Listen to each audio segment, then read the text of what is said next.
your role was at the time that this accident happened. At the time I was the officer in charge of police at Laurelton. I was called that accident I think about 6:30 a.m. in the morning.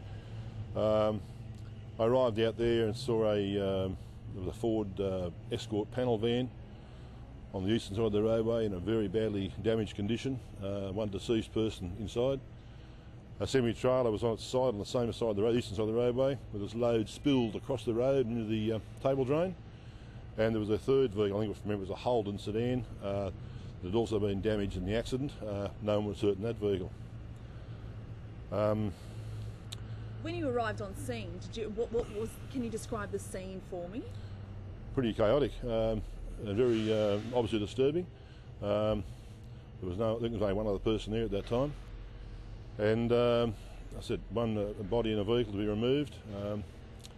The truck driver was wandering around in a bit of a dazed condition and obviously shocked. That was about all, and we just waited until the ambulance arrived and done their bit and took the deceased away, and we commenced clean-up operations.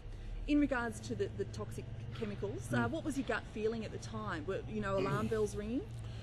Well, no, not initially. The driver, well, we had a look at the load. The load had Chinese foodstuffs on it.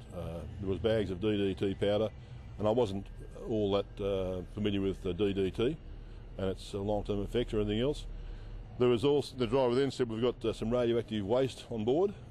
We had a search for that. We found a large, it's about a 60-litre drum on the middle of the highway. One end of that drum had ruptures on both top and bottom, and the purple paint was discoloured as though something had come out of the drum, out of the cracks. We had a smaller container in the water table on the western side of the road, made out of polystyrene, and that was broken open as well.